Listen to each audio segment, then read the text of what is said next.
to the staff. I would like to share a little bit about myself. I was born in Marion County, and I grew up around Cambie. My grandparents had a farm not too far from here. Cambie was where my first dentist was. The banks of the Malala River here in Cambie is where I learned to swim when I was 5. And I'm proud to say that the last 11 years I have been a homeowner here in Cambie, and my family have really enjoyed living here. I have 5 sons and 5 grandsons, and I have 2 daughters and 2 granddaughters. And for hobbies, we enjoy spending the summer evenings and days at the river, and we're snowboarders, and we love to ice skate. For my professional life, I currently work for the City Auditor's Independent Police Review. The City Auditor's office audits all levels of city government. And in our office, we specifically oversee the police. I work for the City Auditor's Independent Police Review. And I am the first contact with community and police in my everyday work. I started a nonprofit for residents of Clackamas County and Marion County for the Russian community. I have started many different councils. For example, I was one of the first people to serve on the diversity committee for domestic violence and sexual assault shelters for all of Oregon.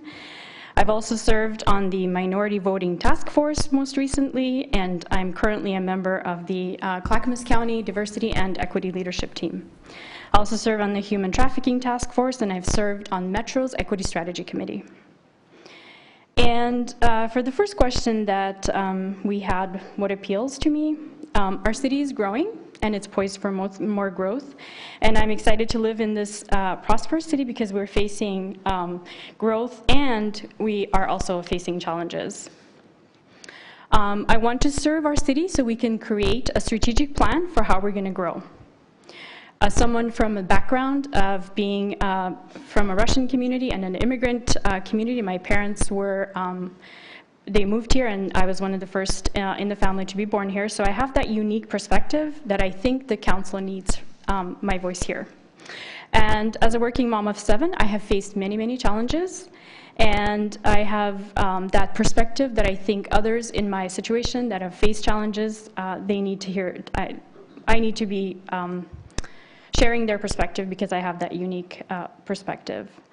And someone who has done outreach for the last 20 years, I know how to bring people together. I know how to find solutions by hearing everybody's voice, and I know how to get things done on time and under budget. And as far as running again, yes, I would most certainly run. I am currently running, and I have many, many volunteers to be thankful for. We have knocked over on over 1,000 doors so far, and we have dialed for dollars through our volunteers, and we're currently phone banking to get out the vote. And as I'm connecting with community members at the door, I'm hearing a lot about the needs of the community, and that has been the most interesting part of my campaign so far, to meet people at the door and spend the time really hearing what they need. And I've been humbled by the support from this community for my campaign, so I'm really excited about that.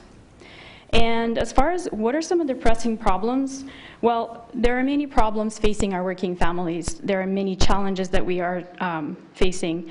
Many of us travel to live, to work somewhere else because we can't afford housing if we don't work somewhere else. We have challenges with transportation, as we've discussed already today, and our youth and children need a lot more services in Cambie. Some moms have shared with me that they leave in the morning and they lock their children in the house. And their children stay in the house until they come home on a summer day. And there are no places to, for them to go during the day. That's heartbreaking. That's like being jailed as a kid. And they have no choice. We need to create a more livable city where we can work, live, shop, and play without having to leave our city every day. I've cultivated strong and trusted relationships with local, statewide, leaders, agencies, and residents, and this council needs these connections statewide today. With strategic planning and accountable and transparent city council, I believe we will have an engaged city that will find solutions to a lot of the challenges that we talked about today. So the next question is to talk about a customer or coworker. I've worked in direct sales. I could share many stories about customers and coworkers. But the upset customer that I'm currently working with right now is the largest city in the state, the city of Portland. Because I'm the public relations person for the city auditor's independent police review, where we accept and investigate complaints of police misconduct, I meet a lot of people who are upset every day. I work with folks who are coming to our office and they're filing complaints and they're upset that the officer didn't get terminated just because of that contact. I also work with police who are telling me all the time, why are you out there? Why are you telling people how to file complaints? Because you're making us look bad. And so on the daily scale, when I finish my work for the day, I ask myself, are the community happy today? Probably not. Are the police happy today? Probably not. And that's how I know that we've done a good job of being fair to both. So that's the answer to that one.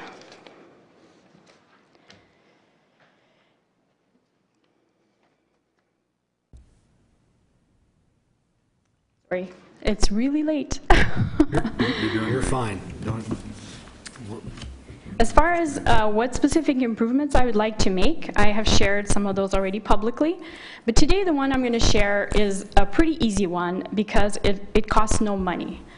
And National Night Out events take place on the first Tuesday of every August across the nation. And this is a great event because it brings the community and law enforcement together. And we heard some of the other applicants talk about that. And I think Cambie still needs to overcome that. As someone who has worked in community and police relations, that is a healing that needs to take over time.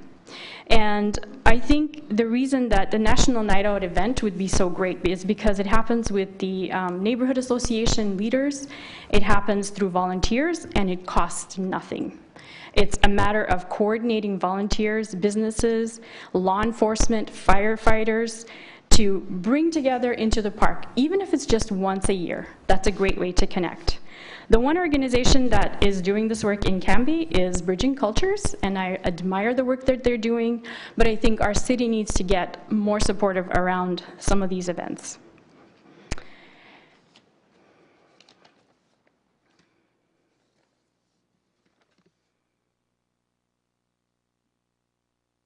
And then the favorite question that I had so far is, how do we work as a team?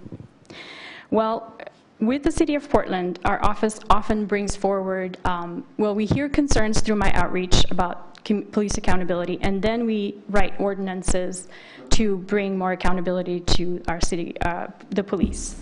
And so one of the things that I am charged with doing is getting out in the community, hearing what needs to happen, and then working with elected officials, with neighborhood association leaders, and with all the stakeholders that that this matters to.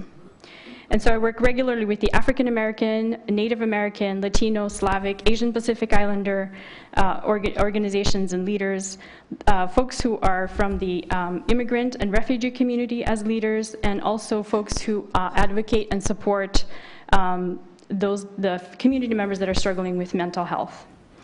So I work to build awareness with the City Auditor's Office in all its functions, and the most recent example I could share is that I coordinated an event, a radio show in Russian for the Russian community to bring the awareness that there's an audit lens at the city, and that unlike other countries, our cities have accountability structures. And so when we have that type of accountable government, we will also have a more accountable police. And I think, as I said before, there's a lot that we need to do with that here in Cambie. And as far as being an unpopular decision, well, those of us who have teenagers know that we can be stuck in unpopularity for a long, long time. However, what I'd like to share is the most recent example of 2 weeks ago, when City Hall was shut down and no one was allowed into City Hall. Our office, where people file those complaints, was locked away from our public. And there was a police union contract negotiation, as you probably saw in the paper or in the news. And so rather than follow those rules and those orders to stay inside, I did what was really unpopular. I took our brochures, I took our information, and I went and I connected with those people that were trying to get their voices heard. Because that is really important to me, that everybody's voice should be heard. It wasn't popular with the city administrators, but that's what I did. And so I'm very comfortable with being unpopular all the time. And as far as time commitment, as a mom who's raised 7 children and worked full-time, I really am good at time management. And this is something that I'm passionate about. I've raised my family, and I believe that it's time to serve my city and do whatever I can to make this a beautiful place to live, no matter how much we grow, to be strategic about our planning. Thank you. Thank you. You made the comment about, the situation of a very upset customer or coworker, and Councilor Dale and I chuckled because you made the comment that were the people happy? No, not necessarily. Were the police happy? No, not necessarily. And at the end of the day, we joke about if we get to the point and both sides may be that way, then we have a firm grasp of the situation at hand. So it does happen, and sometimes that's getting a grasp of the situation. So good for you on that. In your interview piece, or the application piece, you had made a comment about you made note that you look forward to serving our community to be able to support working families, improve transportation, build a stronger business community, and improve public safety. How do you plan, or how do you think that the city can support working families, and how do you think that we can improve public safety? Sure. One of the things that people have shared at the door with me is that they would like to have a better relationship with their police. And what's really important about that is when there's community trust in our police or our firefighters, we're going to hear about crimes earlier. Because people trust the police, they will share about what's going on. And it's easier to address a crime that's happening rather than it's lingering. And so that helps the police officers do their job more effectively. I think as a city, I feel pretty safe here. I mean, sometimes my sons are like, who locks the door? We live in Canby. And so, I mean, that's just a really a testament to the city that we are. But I think that there's a lot we could do. I think with the National Night Out events, we can bring the community and police closer together, and that would always help. So I don't know if that's the question you have on the public safety. What about the supporting working families? Sure. I think what we need to do is bring in more jobs if we can. Some folks have shared with me, even the community members that are retired or semi-retired, we're talking about even if we had warehouse jobs so that we could make ends meet. That's been a concern that was shared with me.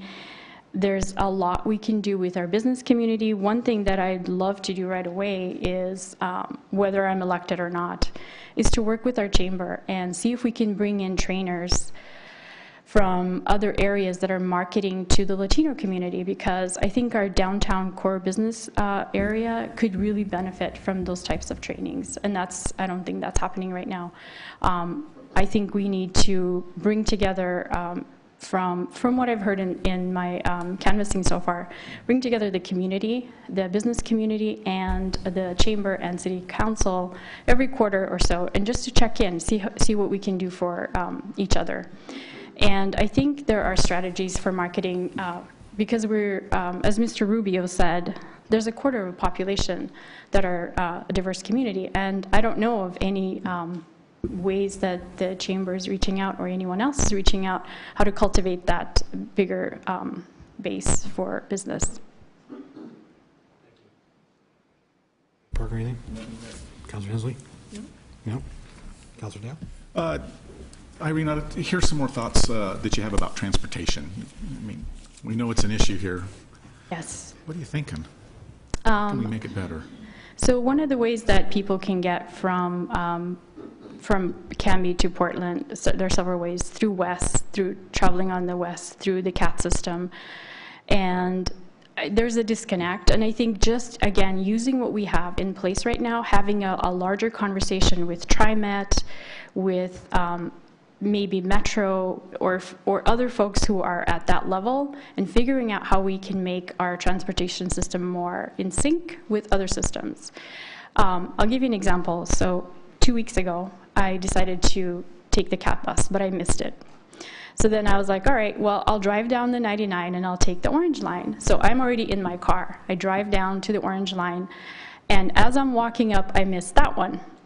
And so there I was.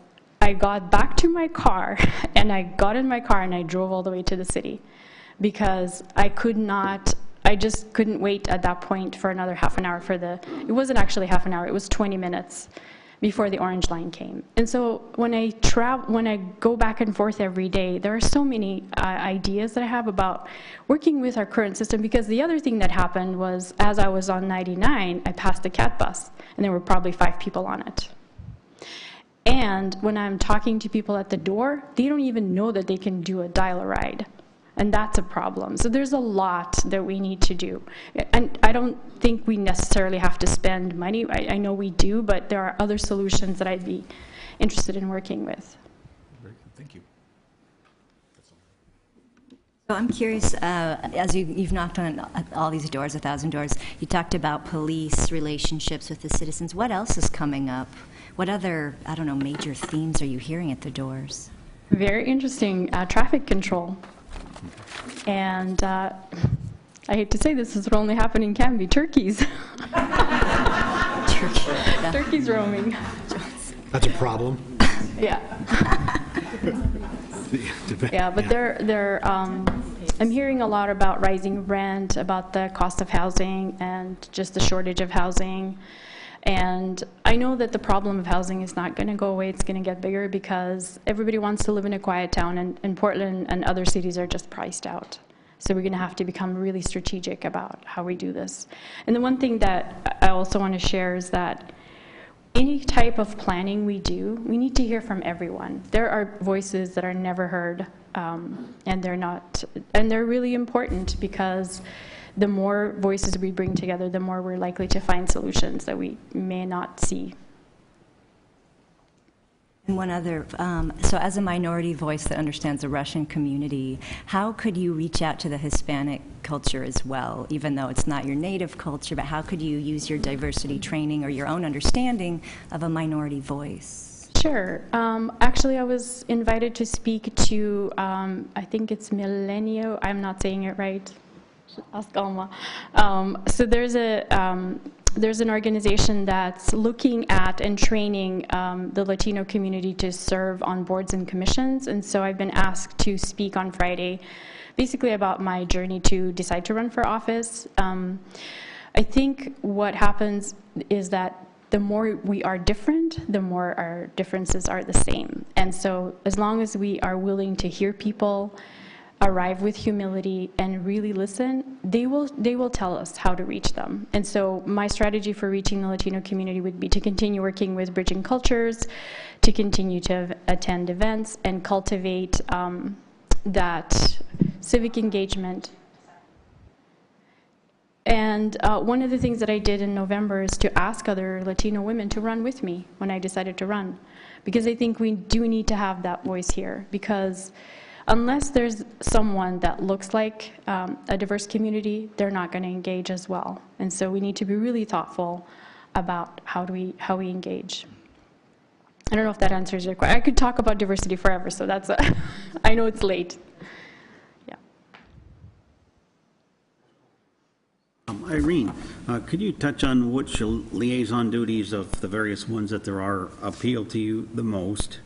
And would you advocate some sort of city training to reach out, kind of to teach about city government and all the various groups, and if elected, would that be something you'd be interested in delving into? Thank you so much for asking me that question, because I forgot to share this in my presentation, that on the Clackamas Equity Strategy Committee, that is something that we're actually looking at right now, is to put together a training for youth, and specifically diverse youth, so that they can go through the civic engagement process of, I don't know how many hours, we haven't decided, or who's going to train, or how we're going to do that. So that Clackamas County has a diverse group of people to draw from for all these council positions and commissions and boards, because, and there are other cities and jurisdictions doing that, and they're doing that very effectively, and it doesn't even cost that much money, because some people just want to donate their time and volunteer and train, and then walk people through the process. So I hope that answers your question. Just one more. Which of the Oh, sorry. liaison Yes, duties appeal to you the transportation. most? Okay, thank you.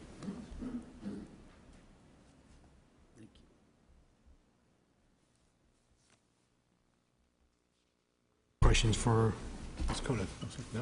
All right. Irene, thank you very much. Thank you for your time. Yes.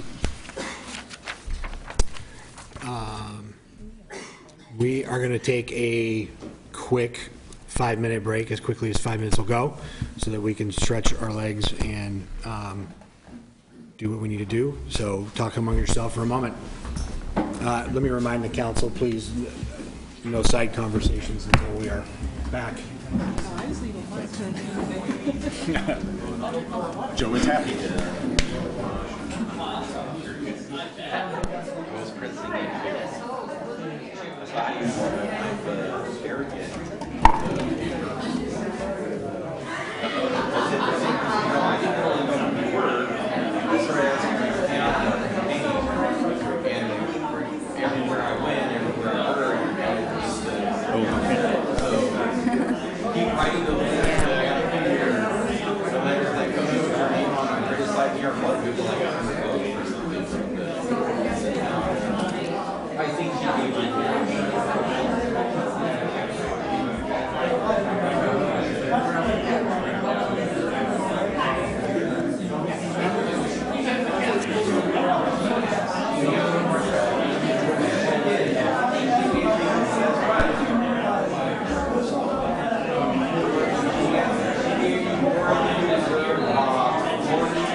Not ringing a bell, although my dad has some cousins around that I don't know very well, but it doesn't, it's not familiar.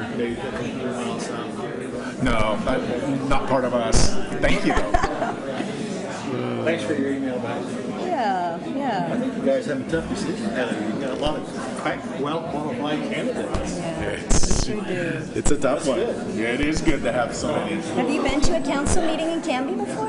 Have you been to a city council meeting in Canby before? I think many years ago. Yeah. It's been a while. Yeah. Well, welcome. This is the second meeting in It's this month. nice. But I live out It sure feels different. Yeah. It feels, in some ways it seems a little colder, but a little more Yeah. formal, but it well, is we very. welcome you, even if you're out of city limits. Yeah. Thank you. Yeah. Thanks for coming. Figure out how to get a little bit more involved in that blue heron stuff. Oh, it's not picking up well. Yeah, the Willamette Falls project. I can send you information. There's so much. Well, it out might there. be that we're just not There's 3 different projecting into them groups. very well. I mean, that are involved. There's the Heritage Trail, and there's the Closer, right. Well, I'll pass that on. opening the locks, and then there's something else. There's 3 different groups. I kind of wonder if they're real directional. You can even attend them probably and kind of see it. Did it? She came through really well. Yeah, we could hear her. her really clearly. It's really fun. Oops. Oh no, we just crashed into the wall. Oh gosh. What happened? Softball voices. Yes. Sorry, that's scary. Okay, I'll pass that on. What I saw in the paper, I was really irritated about. It looks like it's another gang. I think it's true, though. I have trouble hearing up here, too. I'm in town. The soccer Walls voices. are glass. Straight to the street. Oh, I see. They don't. They There's toss supposed to be a heritage trail, like a historic heritage trail that goes down to the falls. It's supposed to be this by half a mile. Talk to the last one. That's right. Thank you. Along that trail from the elevator. It's weird, isn't it? I feel like the picture they showed, ground floors. Right. What's, I'll see what I can do. yeah, that sounds good. Yeah, do. Nice meeting you. Yeah. I guess I better use the bathroom.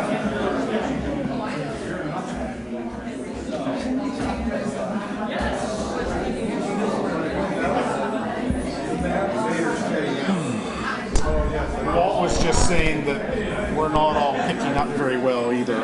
They're really sensitive, so if you put a book there and push it back, It just falls off. Oh, okay. So you got to keep them up close, project into them. Okay.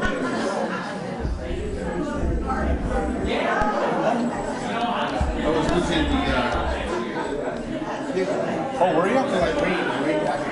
Yeah, Irene we heard really well. Okay.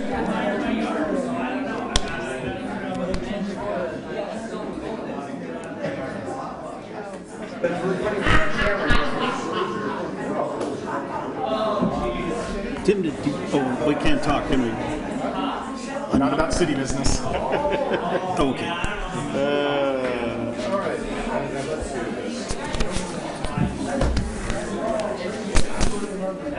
We're cutting out.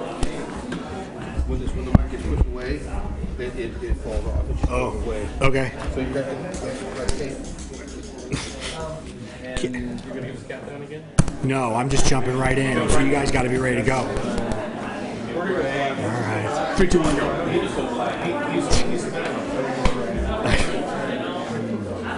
Seriously, it's a big problem.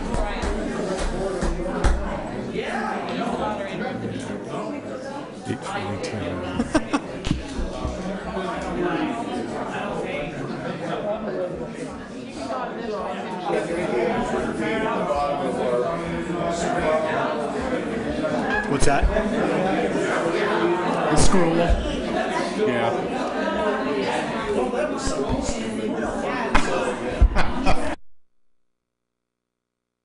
Putting it out there on the screen even.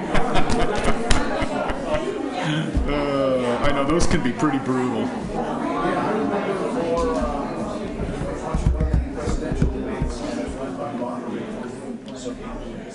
Oh, the stream was unmoderated? That can be dangerous. That can spin out of control. And decorum. Lack thereof. Yeah.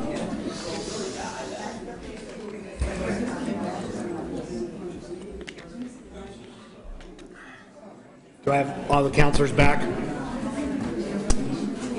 Paging all the counselors. Yep, let's. Recorded now.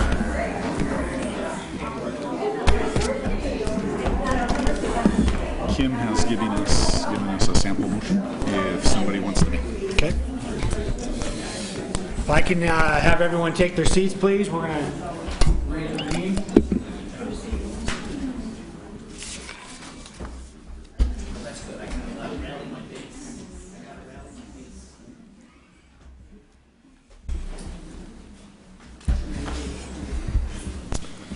Okay, for the TV crew in the sound booth here to get us back rolling here, we're going to get going here in 5, 4, 3. Okay, well, welcome back, Canby. We just need to take a quick break here and stretch legs and take care of other business. So we've just concluded the interviews for the open council seat. To the applicants, thank you again for applying. Really do appreciate the time and effort you all have definitely played in or put into preparing for this.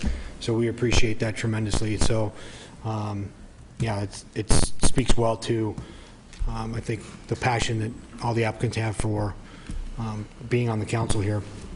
So I will open it up for conversation to the council. Anyone want to jump in and start conversation? Councilor Coleman, your hand's up. You're it. Mr. Mayor, I'd just like to share, a lot of people may not know, I've actually gone through the application process twice. I went through the process the first time when you were elected mayor, And in that setting, there were 3 applicants altogether, and it was a kind of an uncomfortable setting. And when everyone voted, it was not unanimous by any means. It was 3-2, and so I certainly appreciate all the applications. I understand. I think that we're doing the right thing by keeping the procedures separate, and so I'm comfortable proceeding. Do you have any feedback on candidates or things that you stood out in terms of the candidates that you would Well, I think they all see? certainly have good qualities, and, you know, just Canby's terrific, all the volunteerism and the willingness to step forward. Do you would want me to name my top 2? Is that what you were looking for? If you're in a position that you are comfortable doing that right now, or if you want to wait till there's other pros and cons, and you're more than welcome to do that as well. I'll just go ahead and give my top 2. I think they all have qualities very much. I think the city could benefit from all of you in different ways, but I would have to say, on sheer experience and background, Tyler Smith would be my strongest, and Jason Padden, through his experience, would be second. Okay, I'm going to, let's please just remember at the council, at the beginning of the evening, I asked that we keep our comments down, so I don't want to have to, well, I don't want to have to clear the gallery, so let's not, I understand it's a passionate conversation right now, but we need to have our conversation up here. Please, thank you. Anyone else, thoughts, opinions? Well, I'll just toss out my top 2. It would be Patton and Koenig. Okay, thank you, sir. Hensley, Height, Dale. Yeah, my top 2, thank everyone for coming. You're all engaging, very much so. You're all passionate. You all obviously love Canby and want to serve. Some have more experience than others. It's kind of one of those things where you wish you had more than one job to offer, because we got some good people. You know, addressing issues of partisanship and such, you know, our job's not to pick based on neutrality. Our job's to pick who we think's best qualified, who we think has Canby's best values. If we were to disqualify based on political activity, more than one of the candidates would get disqualified and most of the bench up here. So just wanted to give that as a prelude. I'll give my favorite to be Smith, and my second to be Sean.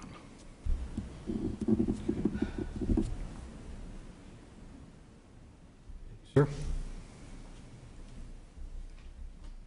Councilor Height or Hensley? She's looking at me. Okay. Likewise, I found that we were blessed with 5 very passionate candidates, all qualified in different arenas for different reasons. Strength of resume, I think Tyler Smith would be my first choice, and Sean Barwick my second.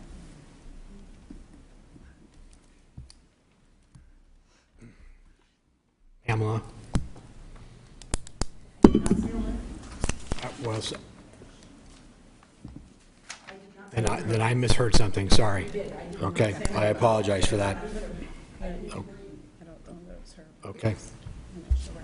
sorry, I apologize for that. Okay. Councilor Height. Yeah, I'll go through some strengths of the candidates. It's an awkward position to just sort of lay out my top 2 because it's so difficult. But I'll say Joe Kaya, I appreciated the fresh ideas, his connection to the Hispanic community and his bicultural, bilingual capacity, CTV5, and his knowledge of city processes. Sean, dedication to livability, downtown, thriving, the merchant idea I like, Chamber of Commerce connection we could have, and he has kids in school, which I think is beneficial too. Tyler's experience on the Planning Commission, understanding of municipal law, budgeting experience, I think those are valuable. My choices, however, my top two, Irene and Jason. So Irene, running such a serious campaign shows that she's quite dedicated to this challenge ahead of her. Learning about citizens, diversity. I think she would have great outreach with the Hispanic population as well as a minority voice. Leadership is apparent. Experience with city staff in Portland, so she knows the culture, and she's a unifier. And I think I see that in Jason too. That's a quality they have. Having a unifier up here, I think, is important because there's some, I think, unifying that needs to take place. I think that would be helpful. Jason, younger citizen outreach. He's ready to go. I mean, he has a lot of experience based on, I think he knows as much, if not more, than some of us about city policy and how this city operates, which is very beneficial. His knowledge is deep. Open-minded, and I think his personality would really, I think, smooth a lot of things over up here, too. So those are my reasons. Okay. So based on conversation here, so we've got Tyler and Jason and Irene seeming to be rising to the at least the top here. Tyler having 3 at least quote unquote first place votes in that regards. So any other pros and cons, or Councilor Hyde, I appreciate your breaking down your reasonings and pros and cons. Any other further thoughts on we talked about in terms of Tyler and Jason and Irene? Make the case. So the partisan, so Councilor Dale, you're comfortable with the history that Tyler brings and with the platforms, I mean the larger platforms that maybe want to come through, I mean on a smaller level, you're comfortable with that? I'm comfortable with Tyler's balance, his ethics, very much so. And to be honest, most of the council's decisions are very much nonpartisan. You know, we get 1 or 2 opportunities a year, so to speak, where we kind of toss partisanship at each other. And we've had 1 or 2 of those in the past year or so. I really don't have any concerns about radicalism, so to speak, either direction. I know some of the other candidates are much more at the other end of the political spectrum. I have tremendous respect for Jason. It's a tough call for me on who number 2 is. I think I know Jason better than I know Tyler, for sure. But I'm comfortable with all of the candidates' ability to act in a nonpartisan manner. And you're having concerns about. Yeah. I mean, because I feel like, past. Yeah. I mean, we want an openness, a certain. I think we want to exhibit a certain openness, and our values again are inclusivity, livability, and those sorts of things. And I do value those quite highly. And so I would like someone that doesn't come with that other political kind of baggage that's attached with, you know, the homosexual, taking on that case with the bakery and the, I mean, yeah. I don't want to get into all the details here, but I think with business and livability and bringing people to our community, I want them to know that we accept diversity, we embrace it, and we want, I mean, all are welcome here, and that concerns me, that all won't seem welcome if we make such a seemingly partisan decision. Yeah. So his explanation of being able to separate his job from that particular case, that makes it, yeah, that's still, I'm not convinced, in all due respect, yeah. And the language of, I mean, yes. Why we have this dialogue, yeah, folks. Yeah. Let me tee this up. I have an idea where this is headed, but I'd like the courtesy of being able to do this. Mayor, if you're prepared to take a motion. Sure, if that's. I move to appoint Jason Padden to fill the upcoming vacant council position currently held by Todd Rocha to be sworn in on November 2nd with a term ending on December 31st, 2018. Second. All right, motion's been made to appoint Jason Padden to the city council seat that's being vacated, or, thank you. There you go. Motion's been made by Councilor Parker to appoint Jason Patton to fill the upcoming vacant council position currently held by Todd Rocha, to be sworn in on November 2nd with a term ending on December 31st, 2018. And that's been seconded by Councilor Height. Any discussion? Okay. All those in favor? My discussion would be, I guess, never mind. I was just wondering how we got from 3 votes for first place to. Well, he, Okay. well, I opened it. We can't hear you. Sorry, I have it on. Well, and that was the where we were at with the conversation piece was, yes, I mean, we've got, Tyler and Jason and Irene each have, 3 counselors that have. I only seen Irene twice. Sorry, I mismarked. Tracy, yours were. Smith and Varwig. Sorry, I wrote my numbers in the wrong spot. Sorry. So, okay. So in that case, we're dealing with a conversation here between Tyler and Jason in terms of Tyler had the most first votes, and Jason had, Greg had put him in. Sorry, Councilor Parker had put him in his first choice, and then Councilor Height and Councilor Coleman put him in as their second choice. So what we had here, so Councilor Parker opted to make a motion. So that's where we're at. So that's been first and seconded. So We're in the middle of a vote, I believe. yes, we are, sir. And so the question is, I've called for the question. So all those in favor of that motion, say aye. Aye. Those opposed? Nay. So that fails 2 to 3. Okay, so is there other discussion, another motion? Councilors?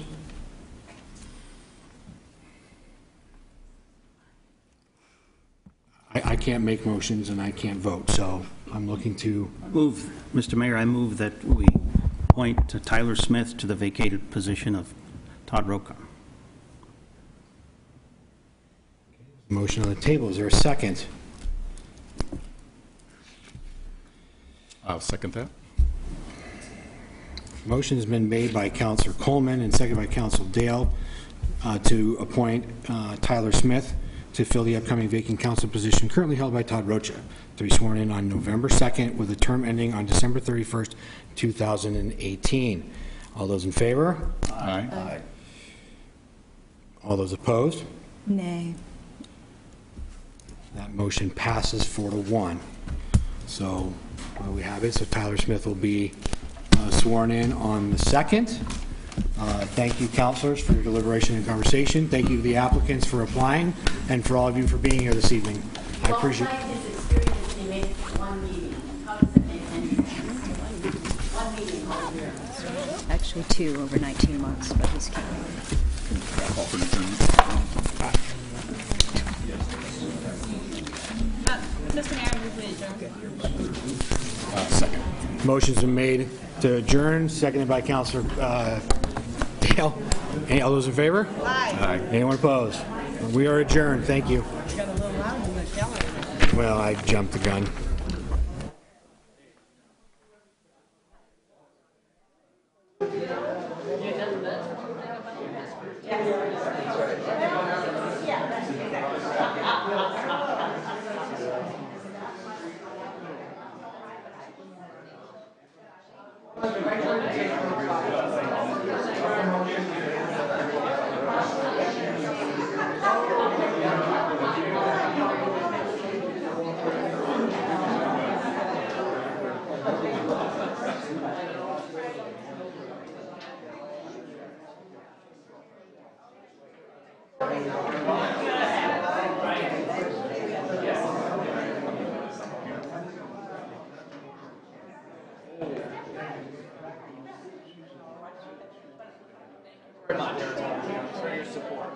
It happens.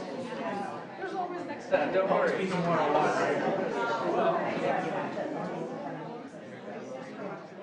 Thank you very much. Consideration.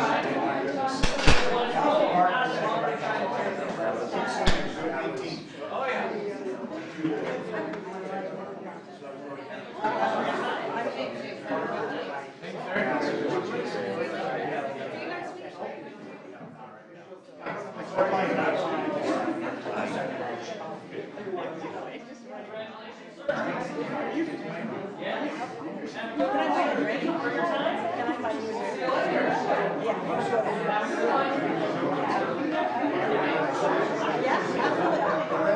Yes, sir.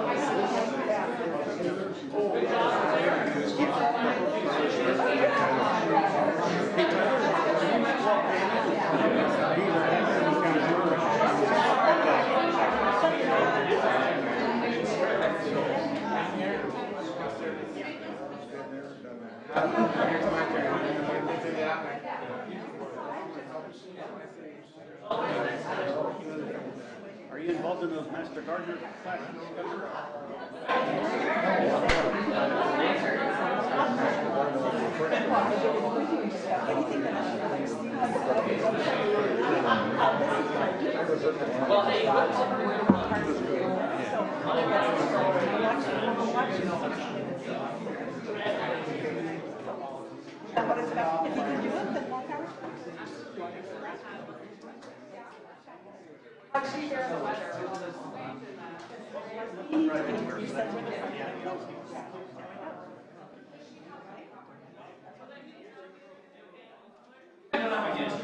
Mr. Mayor?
Yeah, I am.